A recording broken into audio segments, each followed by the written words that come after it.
In one world, the Matrix is like there's this system of people that are trying to disenfranchise men, delete masculinity, oppress white people, and they're doing so that they can leverage institutions like the banks and the WEF in order to enrich themselves while stomping on the necks of like all these other groups beneath them that might challenge them. That's like one version of the Matrix. I think that's what like your crowd in general kind of subscribes to.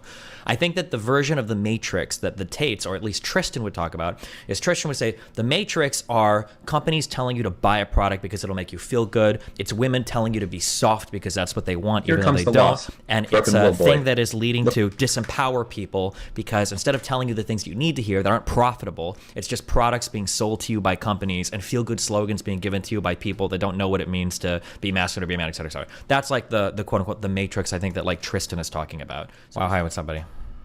Hey, what up? How you doing? Pretty good, man. Well, you in Miami? What you up to? In Miami, just streaming and memeing, you know? Same as always. I'm not interrupting anything super exciting, right? I haven't spoken to you in a while. No, just watching a video. Can always pause. There's been a lot of new stuff since the last time we spoke. A lot of stuff that we could talk about. Yeah, sure. What's up? There's a couple things that I have going on. I have Jesse Lee Peterson tomorrow, so I could ask you about that, about how to speak to him. There's also the Adam 22 blah, blah, blah thing that you already know about. Everyone's talking about that. And also Tristan Tate following you and then also mentioning Nick and addressing certain groups of people and answering a question. Yeah, whatever you want. Are you in LA now? I'm back. I was in LA and then went to Thailand, went to Phuket for a while, just got back. You're doing JLP, you're doing it remotely, or? Yeah, I'll do it remote, but I wanted to do it in person, but I didn't know he was in LA. Gotcha. Yeah, well, first, what do you think about Tristan? Did you see Tristan Tate's answering certain questions? About the stuff or whatever? Yeah. What's your take on that? I mean, obviously, I agree. You agree that it's not worth talking about and you should just get money and go on dates? There's almost nothing there. People that obsess over it are generally losers. They generally offer no good solutions or advice or things to live in life. Anybody that offers grand conspiracy narratives about how the world is run, it's usually disempowering as it's just annoying to deal with, and it's, I don't know. But obviously, that's my take on it. Well, I understand your point about the obsession thing. There are a lot of people that obsess over it, and usually the people that do don't have anything really going on, and so they get satisfaction from thinking that everything's out to get them online. A lot of them are nerds in their basement all the time, spam posting on cartoon accounts. But don't you think that it's, I'm wondering what you think. Do you think it's important to talk about, if you're talking about the Matrix and controlling mechanisms, aren't those questions worth investigating? No. No, not at all. I think there's a lot of important things to talk about in life. I think that the issues and problems that exist in life are usually, you need a pretty sophisticated explanation of them. Talking about like or the Matrix is just a way to shortcut all of the critical thinking into putting all of the ills onto some external boogeyman. Like rather than saying, you know, like integrating certain minorities into the country is very difficult, or sometimes we might want to do things and they end up backfiring.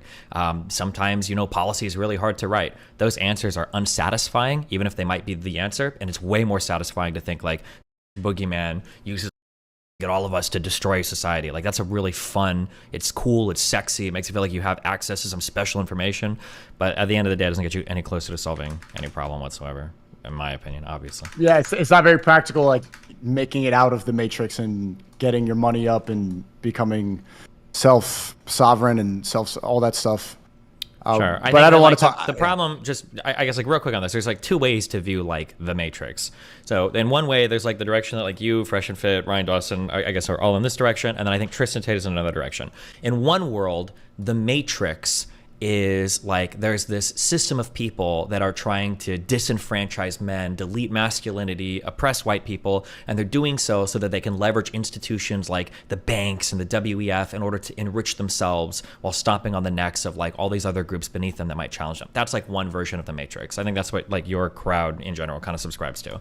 I think that the version of the Matrix that the Tates, or at least Tristan would talk about, is Tristan would say the Matrix are companies telling you to buy a product because it'll make you feel good. good. It's women telling you to be soft because that's what they want, Here even though comes they the don't. loss. And Broken it's a little boy. thing that is leading to disempower people, because instead of telling you the things you need to hear that aren't profitable, it's just products being sold to you by companies and feel-good slogans being given to you by people that don't know what it means to be masculine or be a man, et cetera, et cetera. That's like the quote-unquote the matrix, I think, that like Tristan is talking about. So there's a huge It seems like you have you've lightened up to his point of view quite a bit, maybe because I've seen a couple of your interactions on Twitter, and it seems like you're even starting to agree with them a lot more. I'm wondering if you have shifted your perspective on the trafficking thing, or it's also interesting to me that he ended up following you after you for months on end said that he's a human trafficker and needs to go to jail.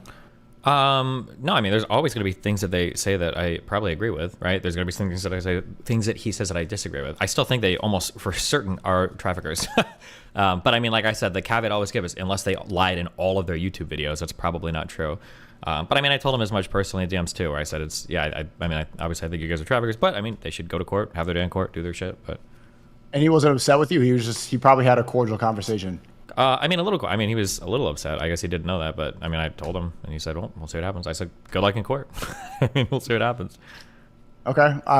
Respect you sticking to that point of view even after that. What's your whole take on? Well, how should I approach the Jesse Lee Peterson interview? That's like one of your most popular interviews of all time, and I think he's a really interesting guy. And I actually agree with him quite a bit. I posted this clip the other day from the I Know.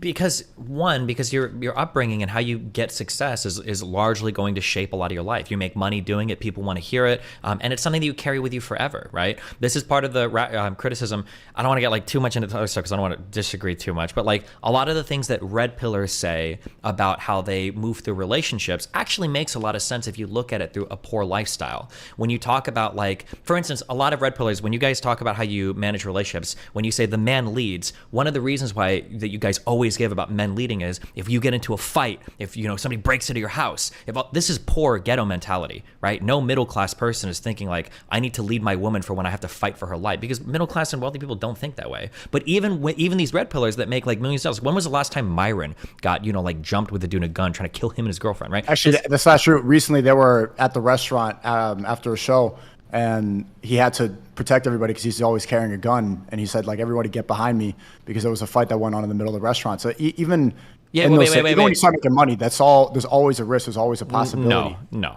Come on. Well, yes, it might happen every now. First of all, was this a random dude or was this like a fan or whatever, right? Like, and actually, it was a random altercation at the restaurant. But when it does get down to that, it's always the man that has to protect. He's the one carrying the gun. He's the one who's the most what you're physically saying. capable. I understand what you're saying right now. This is broke mentality. This is ghetto mentality. Nobody in like the wealthy world thinks this way. You call the cops or you just leave. Nobody's thinking about like how do I need to move in case of a fight? Like nobody's building their life around these interactions. Well, no, you're equating it to that he needs to get in a fight. He's the one carrying the gun. He's the one who's going to be most capable with a weapon in that scenario. It's going to be he's going to be better at it than a woman in all scenarios. I understand what you're saying, but I'm saying this is like 0.1% of what you're thinking about. But when you listen to red pillars, it's like 85% of like how the world is built is around surviving fights.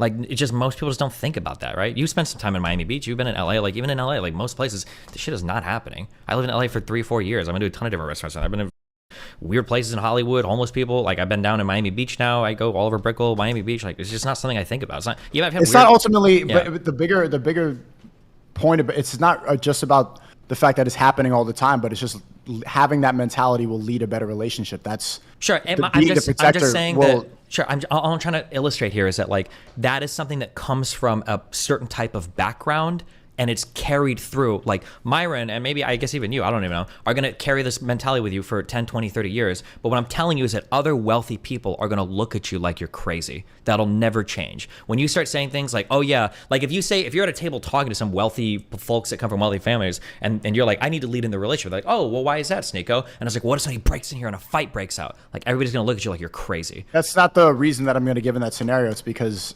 my woman is going to feel more safe and secure, and she's going to be able to be in her feminine more if I'm the one protecting and leading and I'm the masculine one. And there's a lot, that's just the most physical and the best example of it, like when a fight breaks out, but that's obviously not going to happen that much. The relationship's better when the masculine man is leading and the woman can be feminine. A woman can't properly be feminine if she's not in a safe environment and she doesn't feel secure. That's ultimately the reason for it. Okay. That was just one example, but what else do you want to talk about? I appreciate that, Destiny. All right. Bye. Remember to hit that like and subscribe, and don't forget the notification. notification bell so that my videos show up right in your feed.